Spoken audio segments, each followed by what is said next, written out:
Hi అండి. ఇవాళ మా ఇంట్లో 10 బీబీ కహాని చెప్పించుకున్నాం అనమాట. దానికి ఈ అరేంజ్మెంట్స్ ఇది అందరికీ తెలిసి ఉంటుంది, కానీ కొంతమందికి తెలియని వాళ్ళ కోసం తెలియాలి అని చెప్పేసి ఇట్లా పెడుతున్నాను. ఫస్ట్ అయితే మనం చపాతీ పిండితో చపాతీలు ఏ విధంగా అయితే చేసుకుంటామో గోధుమ పిండితో అదే విధంగా ఇట్లాగా చపాతీలు చేసి పెట్టుకోవాలి. వీటిని చిన్న చిన్న ముక్కలుగా చేసేసి ఒక ప్లేట్లో వేసుకోవాలి. ఎంత చిన్నది చేసుకుంటే మనకు అంత తొందరగా అవుతుందన్నమాట ఇది తయారు చేయటం. ఈ విధంగా ముక్కలు కట్ చేసుకోవాలి.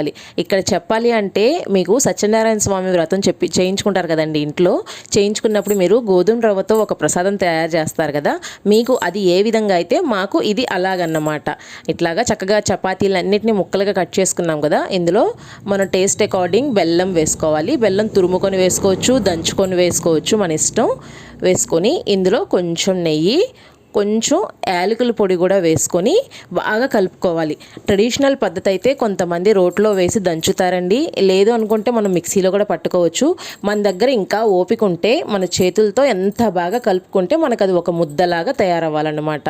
చూసారు కదా, ఈ విధంగా ఇలాగ ముద్దలాగా వచ్చిన తర్వాత మనం తీసుకొని పెద్ద పెద్ద లడ్డూలు 10 బీబీ కహాని అండి దీని పేరు. సో 10 బీబీ అంటే 10 మంది ఆడవాళ్ళందరం కూర్చొని వింటారనమాట ముత్తైదువులు. సో 10 మందికి ఇవ్వాలి కాబట్టి 10 లడ్డూలు చేయాలి. ఈ విధంగా ఈ సైజులో నేనైతే చేశాను. మన దగ్గర స్తోమత ఉంటే ఇంకా పెద్దది కూడా చేయొచ్చండి, లేదు మన దగ్గర తక్కువ ఉంది చపాతీ పిండి అనుకుంటే చిన్నవి కూడా చేసుకోవచ్చు. కానీ ఉన్న వాటిల్లో 10 వచ్చేటట్టు చూసుకోవాలి. 10 మంది ముత్తైదువులకు పంచిపెట్టాలి.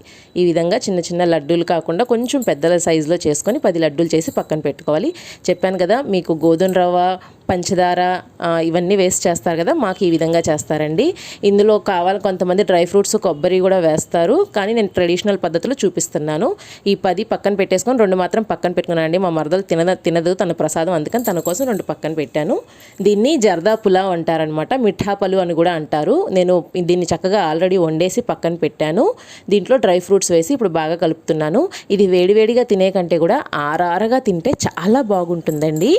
ఆరారగా చక్కగా దీన్ని మనం తింటే గనక చెప్పాను కదా, చక్కెర పొంగలికి చెల్లిలాగా ఉంటుందన్నమాట. చెప్పాలి అంటే మీకు ప్రసాదంలో దేవుడి దగ్గర పెట్టాల్సి వచ్చినప్పుడు ఫస్ట్ ప్రిఫరెన్స్ మీరు పొంగలికి ఇస్తారు కదా, అదే చక్కెర పొంగలి, పరవన్నం అంటారు కదండి. అదేవిధంగా మా ముస్లిమ్స్లో ఏదన్నా ఫాత్యాలు ఇవ్వాలి అనుకున్నప్పుడు ఈ మిఠా పలుని ఫస్ట్ ప్రిఫరెన్స్గా ఇస్తామన్నమాట. దీన్ని చక్కగా ఈ విధంగా మనం ఎవ్వరు ఎంగిల్ చేయకముందే నిండు కుండలో ఉన్నప్పుడే ఒక ప్లేట్లోకి తీసి పక్కన పెట్టుకోవాలి. ఇట్లాగా వస్తాద్వి వస్తారు ఆ కథ చదవటానికి, ఆ కథ చదువుతారు, మన కోసం దువా చేస్తారు.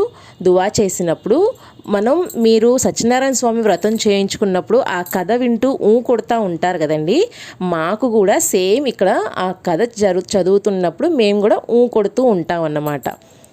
ఆ కథ అయిపోయిన తర్వాత ఎవరైతే 10 మంది ముత్తైదువులు ఉంటారో వాళ్ళందరికీ మన స్తోమతను బట్టి మనం తాంబూలం ఇచ్చుకోవచ్చు. ఇక్కడైతే నేను వచ్చిన వాళ్ళందరికీ తాంబూలం ఇస్తున్నాను. ఆ తాంబూలం ఇవ్వటం ఏంటి అంటే, మనం 10 లడ్డూలు చేసాం కదండి, ఆ లడ్డు ఒకటి ఇస్తే సరిపోతుంది అసలైతే కథలో. కానీ దేవుడు మనకి ఇచ్చిన దాన్ని బట్టి జాకెట్ ముక్క, ముత్తైదువులు కాబట్టి చక్కగా ఆకు, వక్క, గాజులు, పూలు కూడా పెట్టి ఇస్తే బాగుంటుందని చెప్పేసి ఈ విధంగా పెట్టిస్తారు. మన దగ్గర ఇంకా ఎక్కువ స్తోమత ఉంటే ఏమైనా చేసుకోవచ్చు, కానీ ఉన్న దాంట్లో ఈ విధంగా అయితే నేను చేశాను. నేనైతే ఈ విధంగా చక్కగా ముత్తైదువులకు నాకున్న దాంట్లో ఈ విధంగా చక్కగా తాంబూలం ఇచ్చుకున్నానండి. మీరైతే ఎలా చేస్తారో చెప్పండి. చెప్పాను కదా, మీ సత్యనారాయణ స్వామి వ్రతం మీకు ఎలాగ ఇంపార్టెంటో మా ముస్లిమ్స్లో కూడా దీన్ని అంతే ఇంపార్టెంట్గా తీసుకుంటారు. చాలా నియమ నిష్టలతో చేస్తారు దీన్ని. నేనైతే చాలా మనస్ఫూర్తిగా, చాలా సంతోషంగా చక్కగా జరిగిందండి మా ఇంట్లో.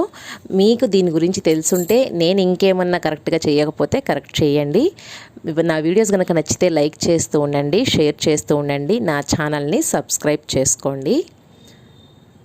చూసారు కదా, ఈ విధంగా అందరికీ చక్కగా తాంబూలం ఇచ్చుకొని అందరూ తాంబూలం తీసుకొని మనం ఏదైతే చక్కగా ఆతిథ్యం ఇస్తామో అది స్వీకరించి అందరూ ఇళ్ళకు వెళ్తారనమాట. మీరందరూ కూడా తప్పకుండా ట్రై చేయండి. Thank you.